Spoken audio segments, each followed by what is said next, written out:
Hello there, I'm Joe with Best Decision Bookkeeping. Welcome to one of our how-to walkthroughs. The video you're about to watch might feel a little different from most tutorial videos you found online.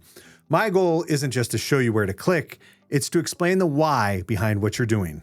Because when you understand the relationships between the tools, the features, and the bigger picture of how your business runs, everything starts to make a lot more sense.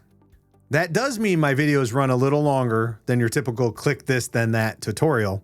And if you only need the quick steps, you'll find timestamps below. But if you actually want to understand what's going on under the hood, it's worth watching the full thing, even if you need to bookmark it and come back later. And any templates, links, or resources I mention will be in the description below. If you've got questions on the following topic or ideas and requests for another walkthrough, drop them in the comments. I'm always looking for ways to make these videos more helpful and to help solve additional problems. All right, let's get into it. Here's the walkthrough.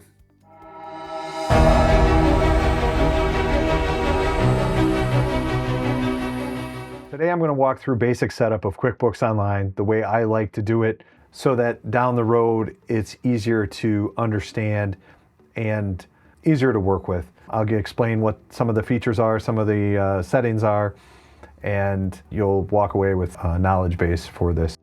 So this is a brand new client and they did not use QuickBooks Online before, which is a gold mine for me. If you're starting a business and you think, okay, I need to get QuickBooks and you're gonna do it yourself, that's fine, but at least have it set up by somebody that understands your type of business. I've started with other clients that had different types of businesses. I wasn't exactly familiar with how the chart of accounts should be set up, and I reached out to industry experts and they sent me clean, nice charts of accounts that they use. So there's help and advice out there for those of you who want to do it yourself. If you just want to get set up, you can contact us. I'm more than happy to set up your books. I have questionnaires that I send out that I get some information from you. I set it up for you, and then you can move forward with that, with the actual bookkeeping if you want. If you want, to have a little bit of hand holding in the beginning, we can do that as well. There's all types of opportunities to help get you off on the right foot and have things set up correctly. So let's get started. So the first thing I do when I jump into a QuickBooks file like this is I go up to the settings and I find the account settings under your company, account and settings.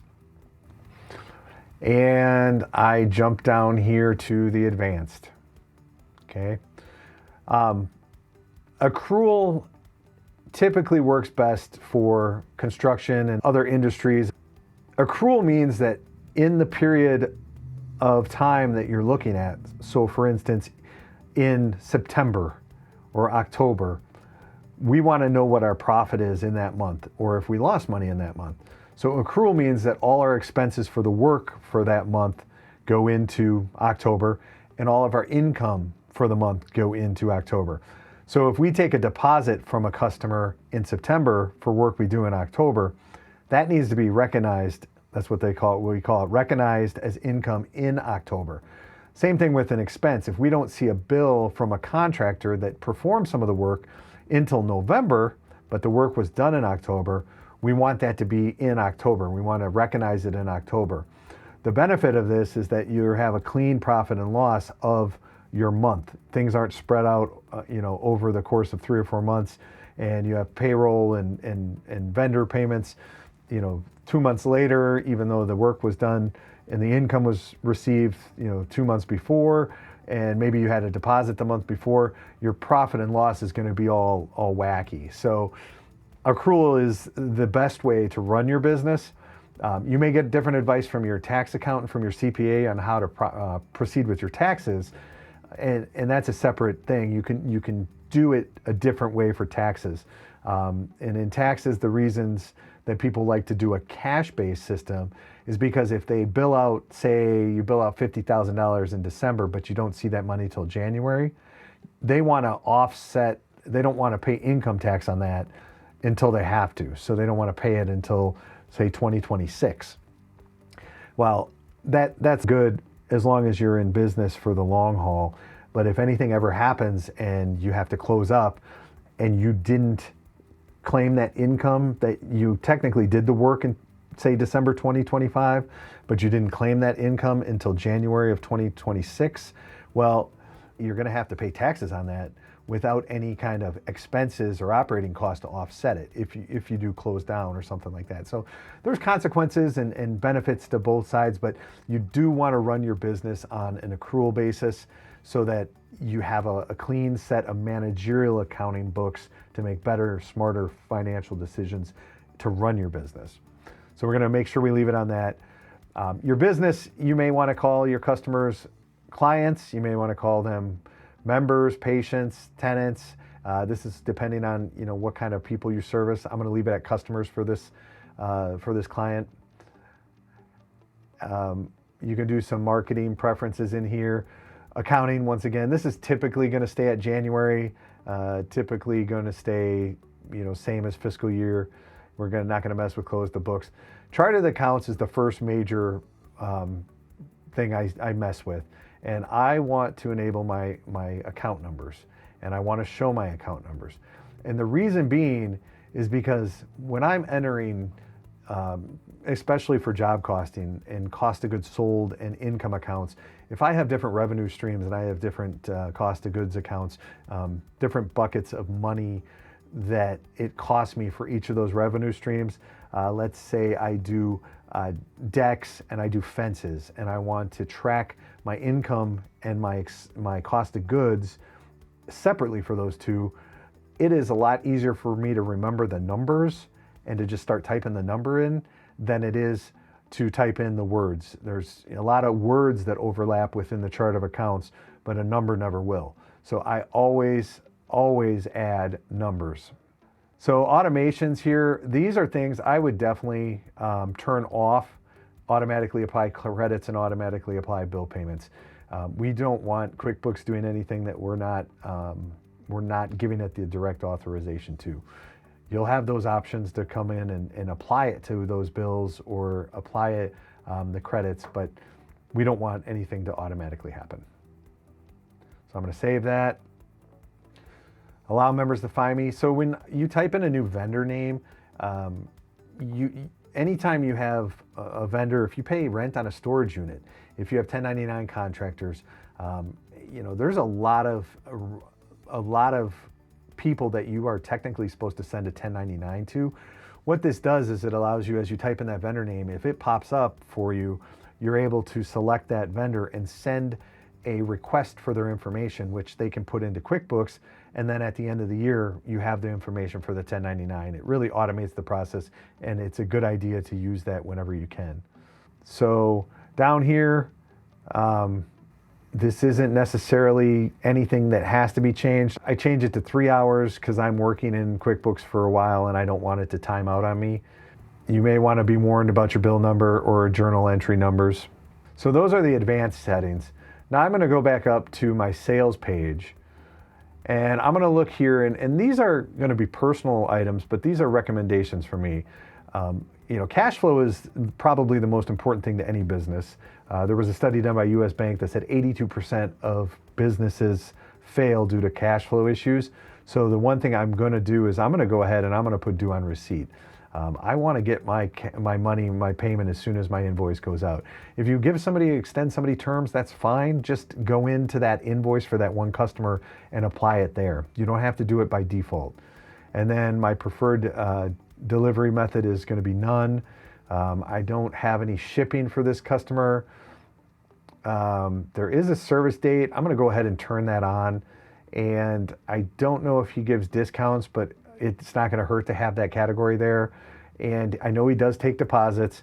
I don't know if he accepts tips. So I'm going to go ahead and I'm going to put,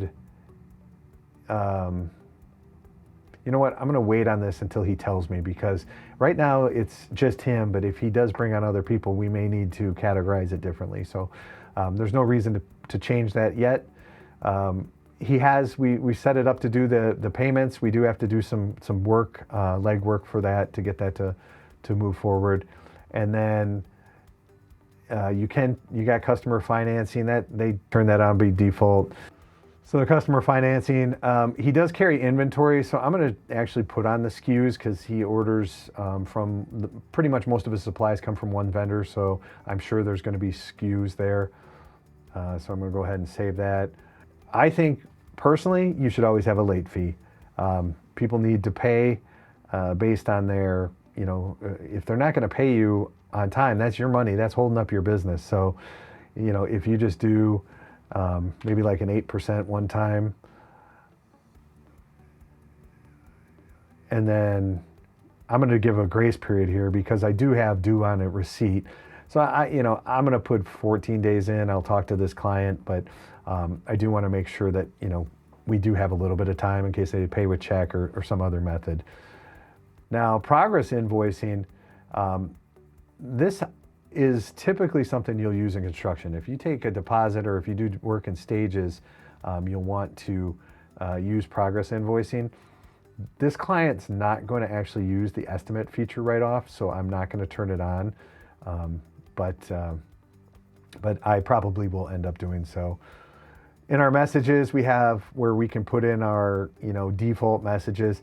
These are pretty basic. I would whip out ChatGPT and I would add in some additional some text, make it a little more friendly. And I would also blind CC the owner on this all the time, because if I'm doing the books, I'm sending out some invoices. She may not realize that I'm sending the invoice. I want them to see kind of what's going on without having to go into QuickBooks. For now, I'm just going to leave that as is. And then we're going to turn on invoice reminders. We definitely want to auto remind those. 3 days from the due date. Yep, we want that on. If they haven't paid yet. Oh no, wait a minute. That's 3 days before the due date. We want 3 days after the due date because we are doing our invoices on due on receipt. So reminder 1's going to be 3 days after. Reminder 2 is going to be 7 days after. And then reminder 3, we're going to go ahead and we're going to turn it on 14 days after the due date. So we have all our reminders set, so we don't have to worry about collecting on that invoice for at least 2 weeks. It should be automatic. The customer is going to get reminders.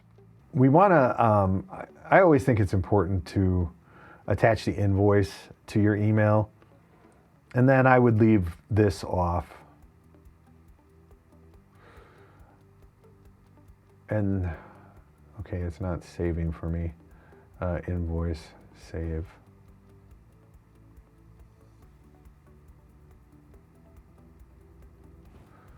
All right, I'm gonna have to come back and I'm gonna have to fix that.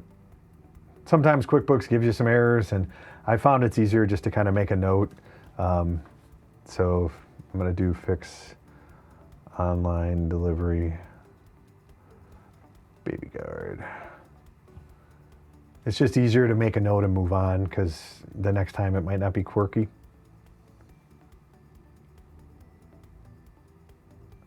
All right, and I always like to give customers as much detail as possible. That way there's way less questions. So let's go ahead and save that. And it's giving me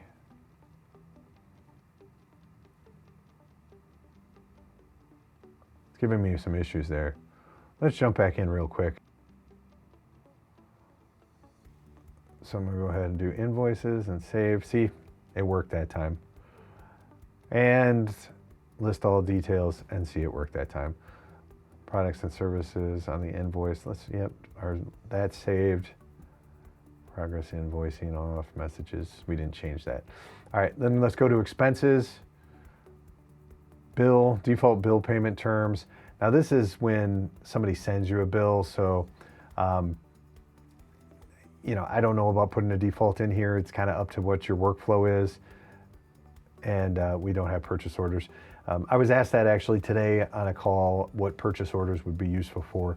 And if you have a larger organization and you have multiple people have access to buying things from vendors, purchase orders are a great idea. It's a control mechanism in order to ensure that people aren't buying things without approval. This happened to be a husband and wife team, and they're the only ones that do the purchasing. So I told her, as far as creating them in QuickBooks, not necessary. I do highly recommend, though, anytime you go to Home Depot, Lowe's, or any other vendor that asks for a purchase order, you give them the description of the job that you have. That way you can pull that information together for better job costing.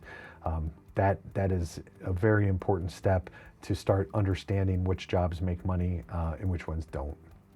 So we're going to get out of there. All right, so that is the advanced settings. QuickBooks checking, you can sign up for QuickBooks checking. That's in here. Payments, I'm not going to do that right now. We need to add some information in order to get the payments. I have a much better solution for payments. I have a video, actually, I'll put it up here on one of the sides on relay banking. It is the small business solution that I found that absolutely should be used, or at least looked at, right?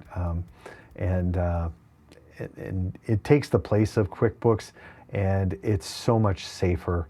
I've heard of, many times QuickBooks holding on large sums of money for fraud prevention, but there's like indefinite periods of time sometimes that they do so.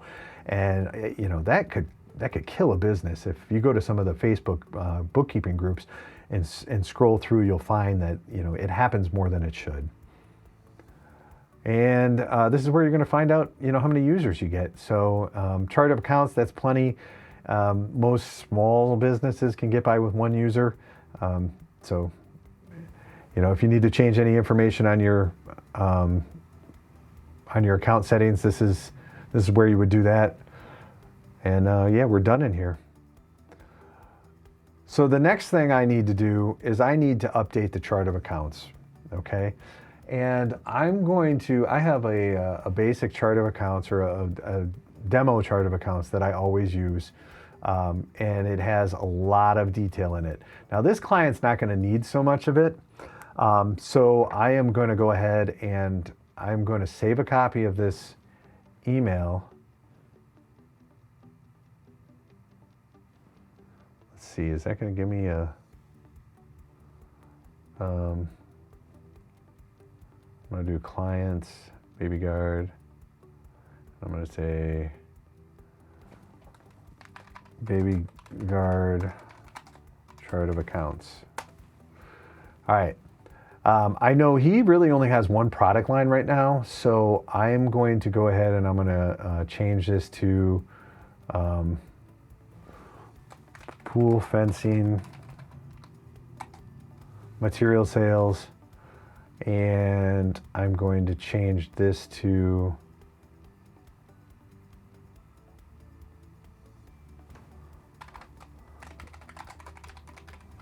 pool. Is this the right one? No, it's this one.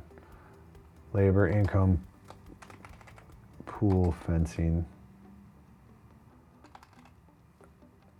All right, and if you notice here, I keep this chart of accounts is for somebody that wants to do commercial versus residential, and I stagger the numbers so that between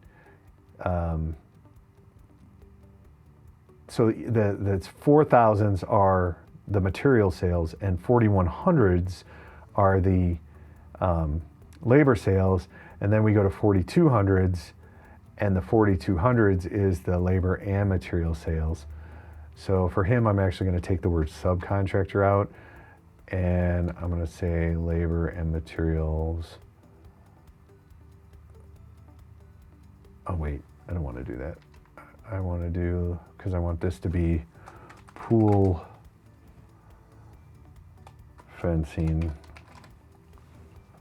subcontractor, labor and material income. Okay, so this is for labor and material. So I'm going to go ahead and I'm going to delete these other ones out of here because I'm not going to need those now, and I can always add them back. So I just want the main categories. Oops.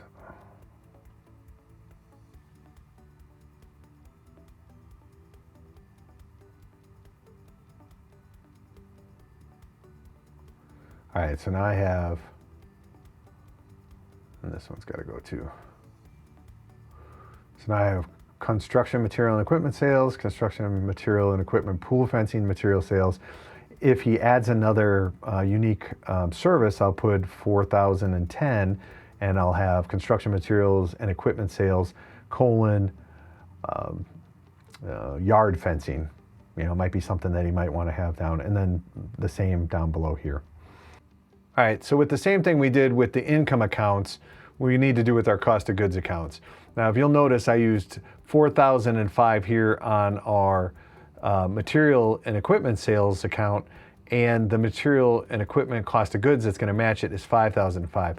That keeps me mentally knowing that I have 100 in between those two. I'm always 5,005 if I'm looking at pool fencing, and I'm looking at the income, it's going to be 4,005. If I'm looking at the cost of goods for pool fencing, it's going to be 5,005. If I'm looking at subcontractors for fencing, it's going to be 5,105.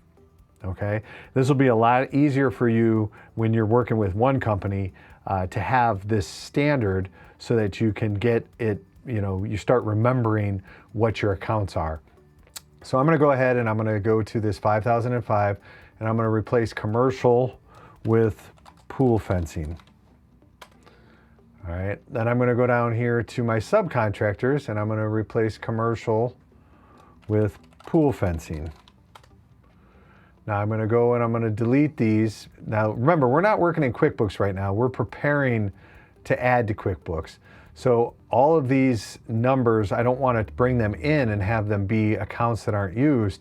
If I do want to add a different set of supplies or materials or income sources at a later time, I just create a new account. I create a new income account of 4,010 probably, and a 4,110, and then a 5,010 and a 5,110. So right here, I'm going to go to, these are going to go away. All my other 5,100s, I don't need any of those. And then I do have this other category down here. So I have other job related costs, those are going to stay.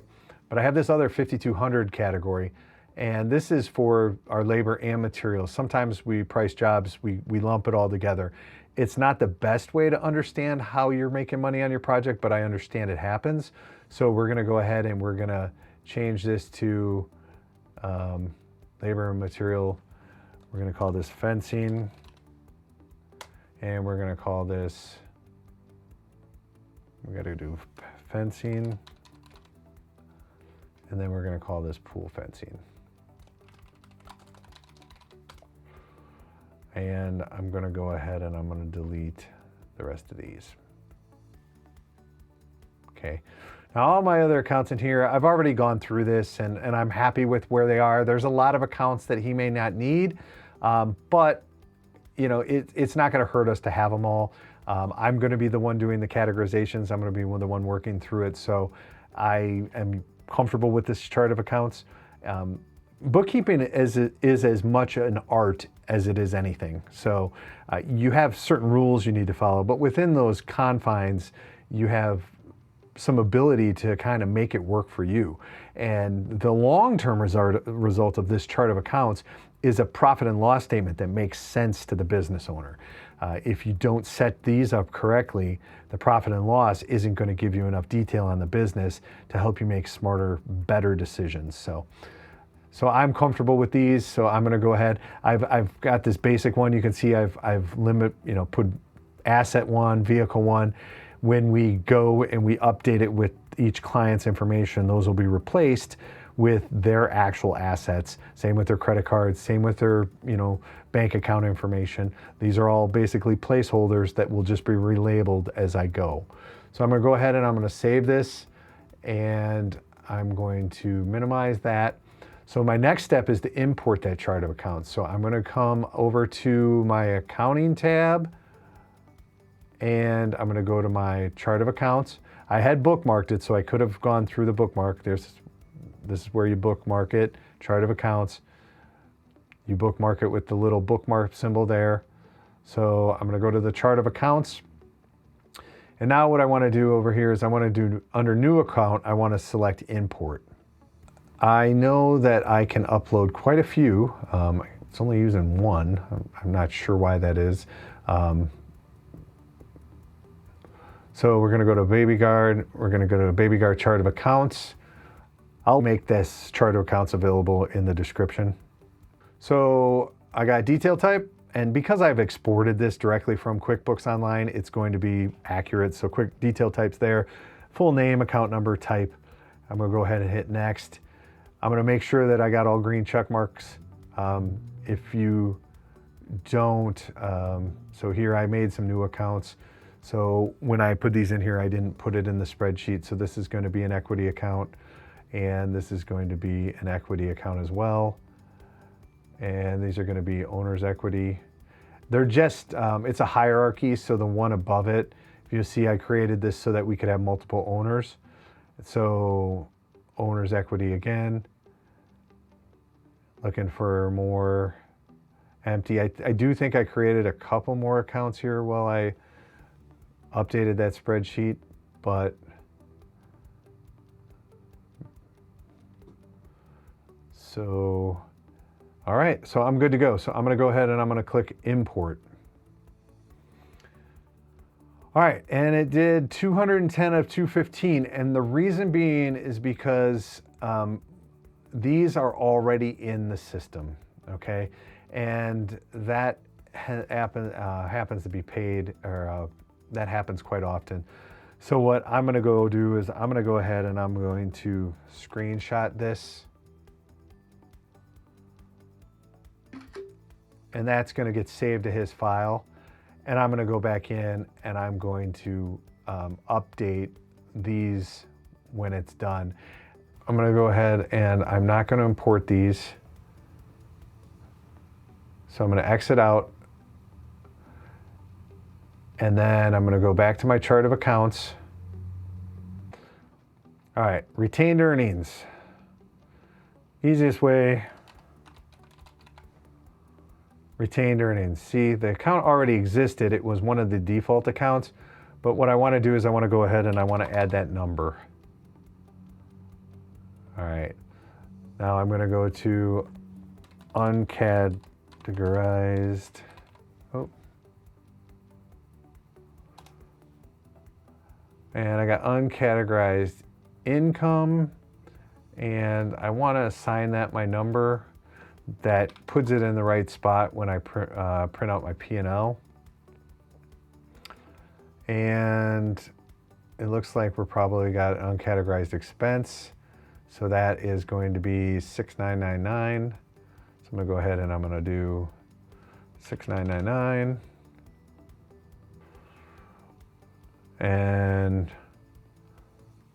we have uncategorized asset.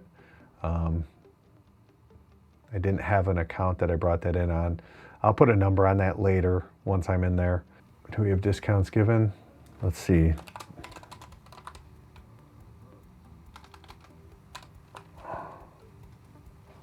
All right, yeah, discounts given. So we're gonna edit that one. Discounts given is gonna be 4815.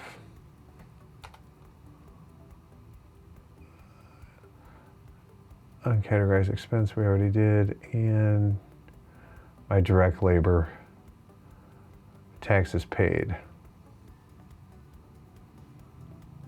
So this is going to be a new one because I didn't select the type or the detail type. That was something I had created, and so I need to go ahead and I need to create that direct labor taxes paid.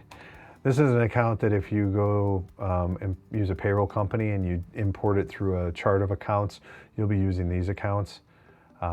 That's what most people are doing. If you do your payroll through QuickBooks, it works a little differently. And this is going to be an expense. Oh no, 5302. This is going to be a cost of goods sold because it's in our 5,000s. So it's above the line. So it's going to be a cost of goods sold of labor, and it's going to be a sub account of direct labor. So now you'll see that it falls into this category down here. And that takes care of all of those. So we got those added in. So I have the chart of accounts set up. I have all the settings set up. The next step would be to import the products and services. Now this client has got to get me his list. Is a separate video, I'll link it. But ultimately, if you leave your products and services this way, everything falls into one sales category. And if you look at this sales category, you'll see that it goes to the sales account. Now we're not even using the sales account. In fact, I'm gonna come back over here and I'm gonna show you, we're gonna go back to our chart of accounts real quick and we're gonna put in sales. And I'm gonna go ahead and I'm going to make this inactive. I don't want to have anything going there. Okay, so this does happen sometimes. So right, it's a default account. So what I need to do is I need to merge it with another account. So what I'm gonna do is I'm gonna merge it with my 4100 construction labor sales account. Oh, and you don't put the number there, you put it over here. And sale of product income, and it is not a sub account because that is the main account. So I'm gonna go ahead and hit save, and then it's gonna tell me that there's another account, okay, of a different type mismatch. So it's an income account. It is probably, let's try service fee. Okay, yep. So that means that this 4100 account is an income and detail type is service fee income.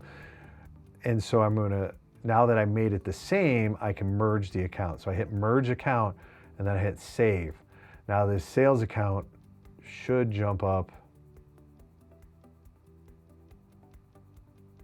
Okay, so let's go back. This is good, it's good. This is, these are things that pop up. So let's go back to our products and services real quick. And we're gonna go ahead and we're gonna take this and we're gonna edit it. And I'm gonna bring this for now. Now this isn't what I wanna end up where I want it to be, but I'm gonna assign it to the 4100 account, okay? We really don't wanna even use this product or service, but for now, I'm not gonna take it out of there, okay? And then, let's try this. Let's make sure I don't have one of these. Late fee income. See, I have a 7,055 account. So I'm gonna go ahead and I'm gonna save it there. All right, now I'm gonna go back to my chart of accounts and I'm gonna look at the sales account and I'm gonna do what I just did. I'm gonna edit it. I'm gonna call it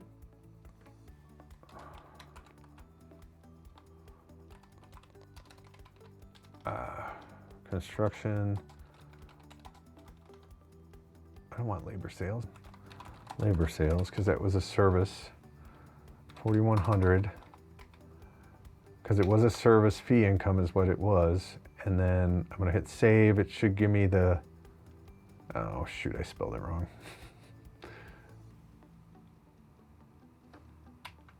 Why didn't you tell me? You're probably sitting there saying, come on, man. I'm sure you all saw it, except for me. All right, so now I'm gonna merge the account and the product isn't associated anymore, so it should go through. So there we go, no more sales, okay? And then you'll actually see if I went over here and I showed inactive, it actually makes it an inactive account. So if you do start running out of your accounts, what you'll want to do is you want to come over here, find these deleted accounts that were never used, because you don't want balances in them, and then you could bring them back to life and rename them and even change the account type. But I have not had anybody that used over 250 accounts. So I'm going to go ahead and take that back off, and then I'm going to go to late fees. All right, so late fee income, other miscellaneous income. So I'm going to go ahead and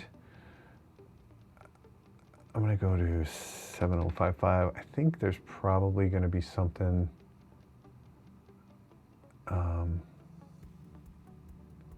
There's a reason why that's not. Actually, let's look at this. I think this is probably a sub account. Yep, a sub account of 750. So I'm going to go ahead and I'm going to edit this. I'm going to make it 7055 and I'm going to make it a sub account of 7050. Now when I save it, it's going to give me the error, to merge the account. I'm going to say yes. I'm going to save it.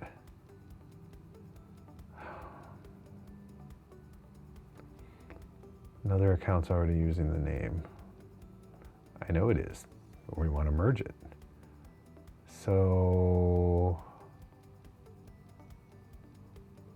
all right, so let's go about this a little bit different. Let's edit this. We're going to take the 7055 away and we're just going to put a 1 here. All right, now we're going to go here. We're going to go 7055, 750, late fee income. We're going to save that. And then we're going to try to merge the new account into the old one. Sometimes that works better. Or should I say sometimes that works? Yep, see, that works. Now if I go back up here and I look at inactive, remember I still have this inactive account, but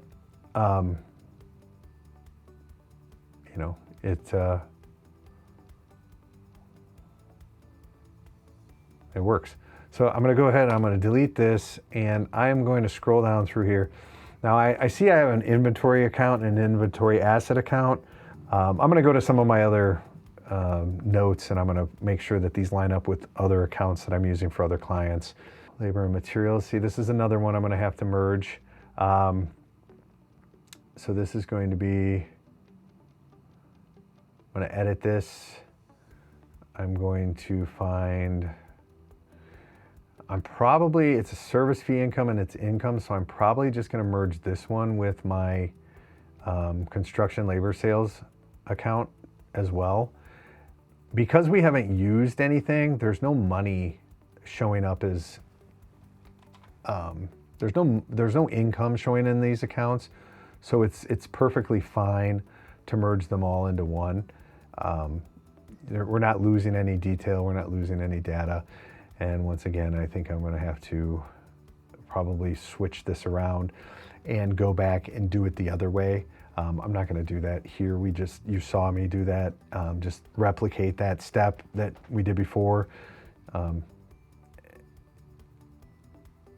So labor and materials, that one needs to be updated. Services one, these need to be, so they can also, what we could also do is we could just make it inactive, right?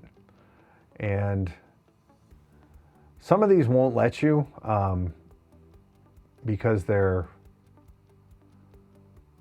and to be honest, this is a fresh, typically I don't work with a fresh set of books. I'm typically cleaning up after people, so I don't have the luxury of making them inactive.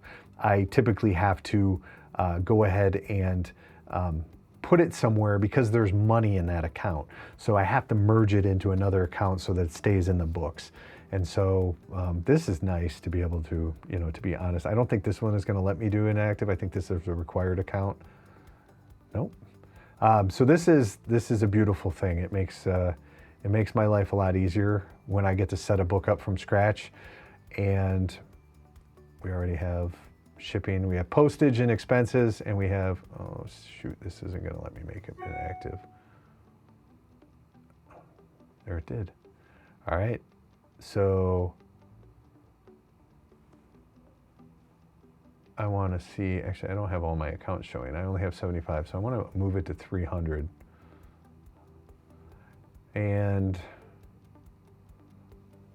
I need to keep inventory. He has inventory, so I'm gonna go ahead and just assign that an account number.